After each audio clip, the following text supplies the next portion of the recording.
Daniel kahneman द्वारा सोच, तेज और धीमी एक शानदार पुस्तक है जो मानव निर्णय लेने के पीछे संज्ञानात्मक तंत्र की पड़ताल करती है। यहाँ इसके प्रमुख विषयों और अवधारणाओं का एक संक्षिप्त अवलोकन है।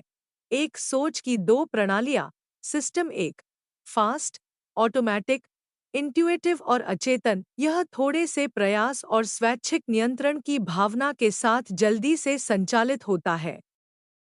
सिस्टम एक त्वरित निर्णय, स्वचालित संघों और बुनियादी धारणाओं के लिए जिम्मेदार है। सिस्टम दो, धीमी, जानबूझकर, विश्लेषणात्मक और सचेत, यह प्रयासपूर्ण मानसिक गतिविधियों जैसे कि जटिल संगणना, तार्किक तर्क और निर्णय लेने पर ध्यान आवंटित करता है। दो, ह्यूरिस्टिक्स और पूर्वाग्रह। सिस्टम एक ह्यूरिस्टिक्स मेंटल शॉर्टकट पर निर्भर करता है जो आमतौर पर अच्छी तरह से काम करते हैं, लेकिन विशिष्ट स्थितियों में संज्ञानात्मक पूर्वाग्रहों को जन्म दे सकते हैं।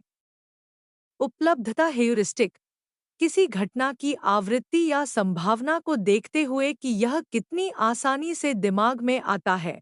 प्रतिनिधित्वात्मक ह्यूरिस्टिक, निर्णय लेना कि एक विशिष्ट मामले के समान कुछ कैसे है, इसके आधार पर निर्णय लेना।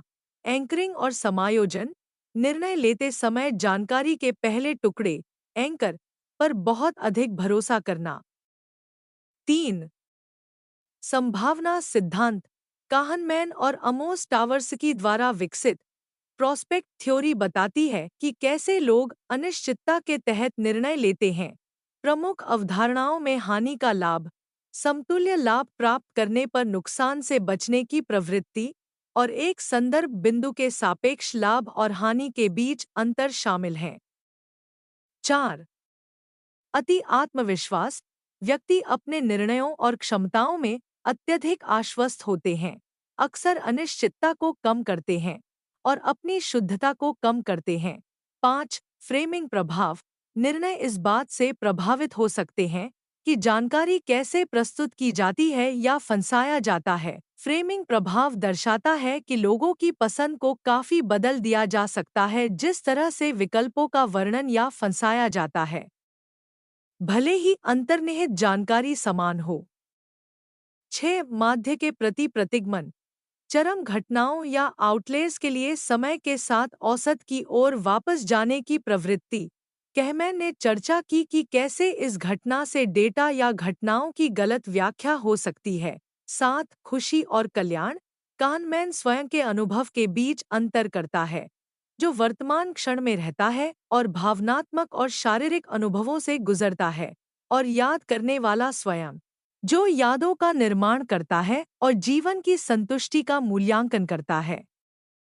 वह इस बात की पड़ताल करता है कि कैसे ये दो पहलू खुशी और समग्र कल्याण की धारणाओं को प्रभावित करते हैं।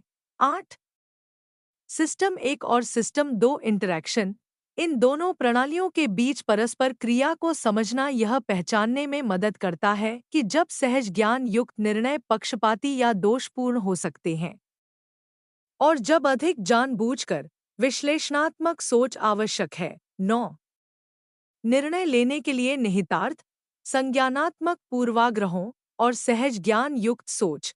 सिस्टम एक की सीमाओं के बारे में जागरूक होने से व्यक्ति निर्णय में सुधार कर सकते हैं। सचेत रूप से आकर्षक सिस्टम दो प्रक्रियाओं द्वारा उचित होने पर सोचना, तेज और धीमा, केवल मनोवैज्ञानिक अनुसंधान का सारांश नहीं है, बल्कि यह भी समझने के लिए एक व्यावहारिक मार्गदर्शिका है कि मन कैसे काम करता है और जीवन के विभिन्न पहलुओं में बेहतर निर्णय कैसे लें, व्यक्तिगत वित्त से लेकर पेशेवर निर्णयों तक। और अब हम इस पुस्तक के अंत में आ गए हैं। वीडियो को अंत तक देखने के लिए धन्यवाद। लाइक, कमेंट और सब्सक्राइब करें।